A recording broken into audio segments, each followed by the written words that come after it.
ہم سارے علماء کرام کا شکریہ ادا کرتے ہیں جنہوں نے میری تائید کی اور دلجوئی کی، بالخصوص مفتی شہزاد صاحب، مفتی شمساد صاحب، مفتی افضال صاحب، مفتی شفیق علیم حنفی صاحب اور مفتی عمران حنفی صاحب، اور جتنے بھی ہمارے احباب ہیں، مفتی اختر حسن علیمی صاحب اور بہت سرکردہ افراد سماج کے، بہت ڈاکٹرز، پروفیسرز اور تمام اسٹیٹس کے بڑے بڑے لوگوں نے فون کر کے تائیدی جملے کہا. میں سب کا شکریہ ادا کرتا ہوں. چونکہ بہت سارے لوگ جلسے سے بالکل کٹ رہے تھے، آ ہی نہیں رہے تھے سننے کے لیے.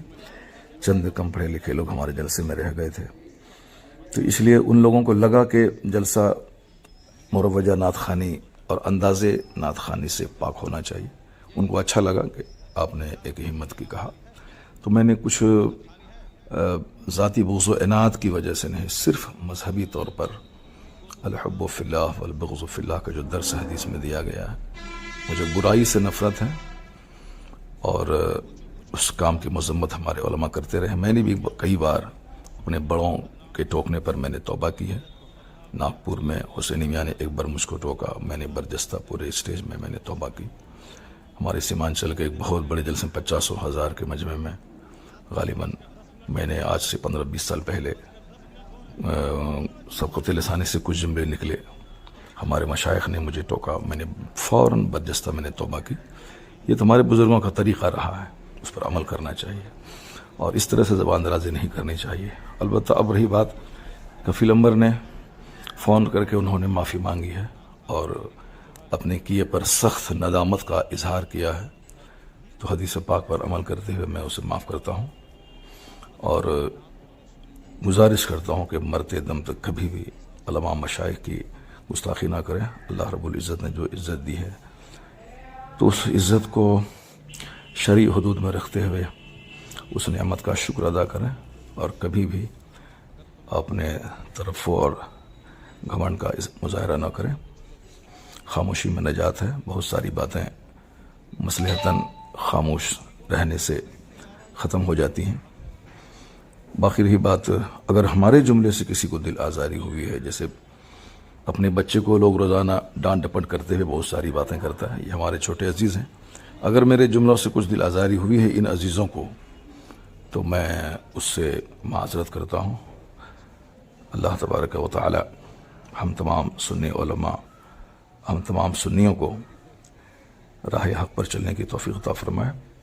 باقی جلسہ کرانے والے سارے عوام سے میں گزارش کرتا ہوں کہ جلسہ کرتے ہوئے اپنے علاقے کے ذمہ دار علماء سے رابطہ کریں اور بالکل کم خرچ، صاف و شفاف جلسہ، تاکہ لوگ جلسوں سے لوگوں کو نفرت نہ ہو، اور جلسہ روز ہو تو 2-3 گھنٹے کے جلسے میں شرکت کرنے میں لوگوں کو بوجھ نہ ہو.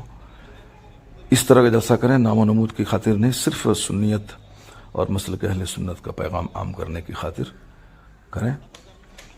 اور ابھی اس سلسلے میں میٹنگ ہوئی ہمارے دیار میں اور تمام علماء کرام نے بیٹھ کر جو باتیں کی، جلسوں کو صاف و شفاف کرنے کے سلسلے میں جو تجاویز پاس ہوئی، ان سب باتوں کی میں تائید کرتا ہوں. اور میں اپنے علماء سے گزارش کرتا ہوں کہ وہ اپنے جلسوں کے لیے خود آگے بڑھ کر عوام کو سمجھائیں کہ اس مقاصد جلسہ کیا ہے. صرف جلسے کو مشاعرہ نہ بنوایا جائے، بلکہ قرآن خوانی اور قرآن پاک کی تلاوت اور تقاریر پہ زور دیا جائے. ابھی بے پناہ اصلاح کی ضرورت ہے سماج کو، اور جو ہمارے نوجوان نعت خوانی کی تائید میں، مروجہ نعت خوانی کی تائید میں اپنے علماء سے لڑنے جھگڑنے کی بات کرتے ہیں، اسے بھی ان حرکتوں سے توبہ کرنی چاہیے. عالموں کی تعظیم بہت ضروری ہے اور